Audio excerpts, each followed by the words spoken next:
Okay பேசலாம் sir. Kannan வணக்கம்ங்க. வணக்கம் கண்ணன், இன்னொரு அதிகபட்சம் இன்னொரு 70 நாள் இருக்கா சார்? 70 டேஸ் இருக்குமா? இன்னொரு 70 நாள் தான் இருக்கும் தேர்தல் நடத்தை விதிமுறைகள் அமலுக்கு வருவதற்கான. ஆமா, அந்த தேதி நெருங்கிட்டு இருக்குன்னு வச்சுக்கோங்களேன். டெல்லியில ஹானரபிள் ஹோம் மினிஸ்டர் வந்து மீட் பண்ணிட்டு வந்த பிறகு மிக தெளிவாக பத்திரிகையாளர்கள் கேள்வி கேட்கிறாங்க. இந்த கூட்டணியில திருமதி சசிகலாவோ அல்லது திரு ஓ பன்னீர்செல்வத்தையோ நீங்க சேர்த்துக்குவீங்களா அப்படின்னு கேட்ட போது அதற்கு எந்த வாய்ப்பும் இல்லை அப்படின்ட்டு ஆணித்தரமாக பதில் கொடுத்து விட்டார்.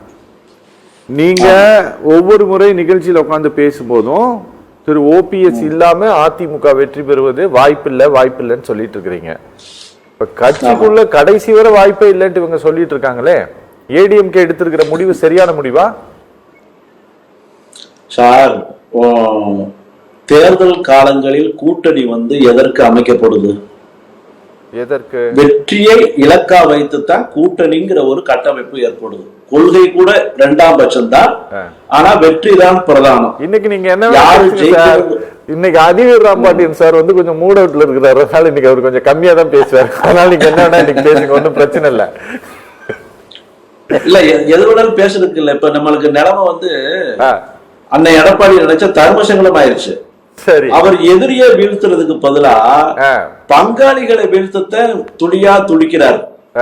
எந்த கட்சியில இருந்து எந்த கட்சியினுடைய முகமா இருக்கிறாங்களோ அவங்கள அதிகப்படியா திமுகவுக்கு அனுப்புறதுக்கு காரணகர்த்தாவா இருக்கிறாரு. சரி, இப்ப திமுக ஏற்கனவே கூட்டணி பலத்தோட பலமா இருக்கு. அந்த வாக்கு வங்கிகள் சிந்தாம சிதையாம அப்படியே இருக்கு.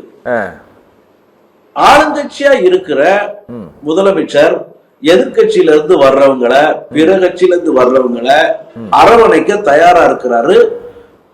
யாரெல்லாம் வர்றாங்களோ அவங்கள கூப்பிடுறாரு, முக்கியத்துவத்தை கொடுக்கிறாரு.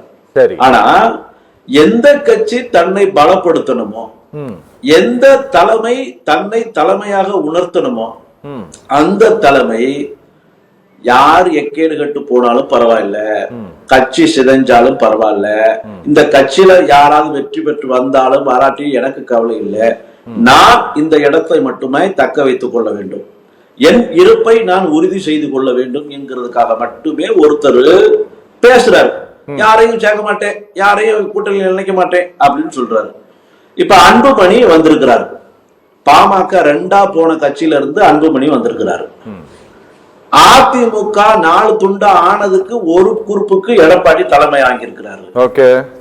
பாஜக இந்த கூட்டணியில இருக்கேன்னு சொல்லிக்கிட்டு கடைசியா நடந்த புதுக்கோட்டை மீட்டிங்ல கூட எடப்பாடி பேரை எந்த இடத்திலும் சொல்றதுக்கு தயாரா இல்ல, கூட்டணி தலைமைன்னு கூட சொல்றதுக்கு தயாரா இல்ல. ஆனா தலைமை அதிமுக. ஆனா கூட்டணி பேச்சுவார்த்தை எங்க நடக்கும்? டெல்லியில நடக்கும். தலைமை அதிமுக சீட்டு எங்க முடிவு செய்யப்படும்? டெல்லி அமித்ஷா வீட்டுல முடிவு செய்யப்படும். தலைமை அதிமுக அப்படிங்கிறத யார் சொல்லுவா? பாஜக தான் சொல்லும். மாப்பிள்ள இவர போட்டிருக்க சட்டை எல்லாம் எங்க சட்டைன்னு சொன்ன மாதிரி இப்படி ஒரு கூட்டணிய, இப்படி ஒரு பேச்சுவார்த்தைய அதிமுக சரித்திரம் இதுவரைக்கும் கண்டதே இல்லை. ஒரு தலைமைக்கு இப்படி எங்கேயாவது டெல்லியில போய் அதிமுக கூட்டணி பேச்சுவார்த்தை நடத்தி இருக்காது வரைக்கும். டெல்லியில முடிவு பண்ணி இருக்கிறாங்களா? எனக்கு தெரியாது சார். இப்படி எல்லாம் போன டெல்லி தான் சார். இங்க வந்து கேட்டுக்கிட்டு நின்னுட்டு இருக்கோம் போலீஸ் கார்டன்.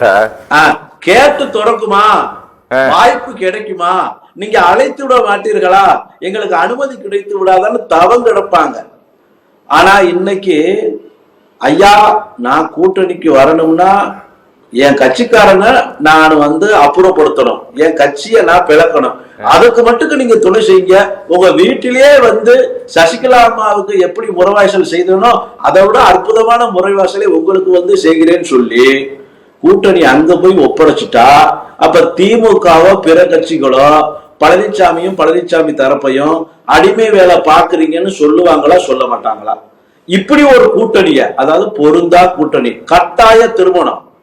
இது கட்டாய திருமணம் மட்டும் பண்றது இல்ல, கட்டாய சாந்தி முகூர்த்தத்துக்கு ரெடி பண்றாங்க.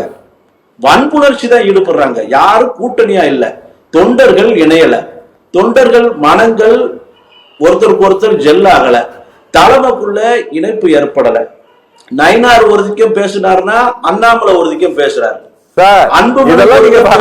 இதெல்லாம் நீங்க நிஜமாலுமே ஏடிஎம்கே மேல இருக்க அக்கறையில ஆதங்கப்பட்டு பேசுறீங்களா, இல்ல நம்மள இப்படி அம்போடு விட்டாங்களே ஆத்திரத்துல பேசுறீங்களா? நான் சொல்லலாம் இல்ல இப்ப நீங்க ரெண்டு கருத்து சொன்னாலும் ரெண்டுமே உண்மைதான். விட்டதுனால யாருக்கு பாதிப்பு? விட்டதுனால யாருக்கு சார் பாதிப்பு? திமுக பாதிக்குமா?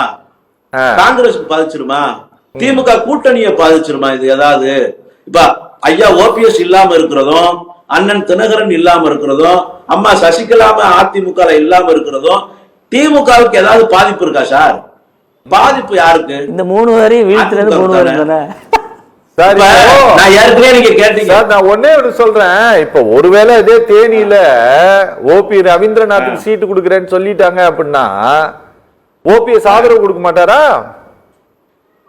சார்? இப்படித்தான் சொல்லி சொல்லி அவரை சிறுமைப்படுத்தாதீங்க. போன டைம் ஓபி ரவீந்திரநாத்துக்கு சீட்டு கொடுத்தாங்க, அவர் அது பாராளுமன்ற தேர்தலில் நின்னாரு. ஒரு விஷயத்த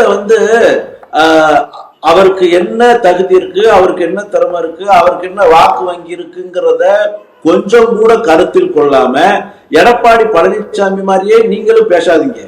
அவருக்குத்தான் வெற்றிங்கிறது தேவையில்லாதது, அவர் இருப்பு தான் முக்கியம். சொல்லுங்க, ஏதோ அவருக்கு சொல்லணுமா? பாடம் எடுக்கணுமா? ஒரு ஊழல் பொறுமையா இருக்க கண்ணன், ஏதோ சொல்லணுமா? ஆமா, பேச விடுங்க. அவரே அதிகமா பேசிட்டாரு. பேசுங்க. அதாவது இவங்க என்ன முடிவுக்கு வந்துட்டாங்க? இப்ப நிர்வாகியா இருக்கிறவங்க கட்சிங்கிற ஒரு சிஸ்டங்களை பத்தி நாங்க கவலையே படல அப்படின்னு சொல்லி ஆளுக்கு தகுந்த மாதிரி வேஷம் போடுறத கட்சி நடவடிக்கை நினைக்கிறாங்க. ஆனா அதிமுகங்கிற ஒரு கட்டமைப்பு இல்லை அப்படின்னா எடப்பாடிக்கு அங்க வேலை இல்லை. எடப்பாடி ரெட்டலை சின்னம் இல்ல, கட்சிங்கிற ஒரு கட்டமைப்புனா எடப்பாடி யாரோ.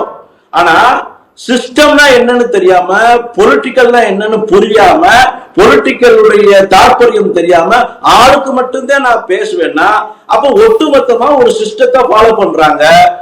ஒரு ஆளை தூக்கி நிறுத்தி அவருக்கு சால்ரா மட்டும் போடுவது, கட்சி டெபாசிட் இழந்தாலும் பரவாயில்ல, கூட்டணி செதஞ்சாலும் பரவாயில்ல, கூட்டணிக்குள்ள ஜெல்லா கட்டாலும் பரவாயில்ல, ஏன் ஓட்டை கிடைக்கிறாலும் பரவாயில்ல, பொறுப்பு கட்சி சால்ரா சின்சா இது மட்டும் போதுங்கிற முடிவுக்கு எல்லாரும் வந்துவிட்ட பிறகு இவங்களை பத்தி பேசி எந்த பிரயோஜனமும் இல்லை. இந்த முறை எடப்பாடியை வீழ்த்துறத எங்களுடைய நோக்கம். எடப்பாடி இருக்கிற வரை அதிமுகவுக்கு வெற்றி கிடையாது. அதிமுகவை வெற்றி அழிவு பாதையில அழைச்சிட்டு போற எடப்பாடிய அரசியலிலிருந்தே அப்புறப்படுத்துற வீகத்தை இந்த முறை நாங்க வகுக்க போறோம். அதை நோக்கித்தான் பயணிக்க போறோம்.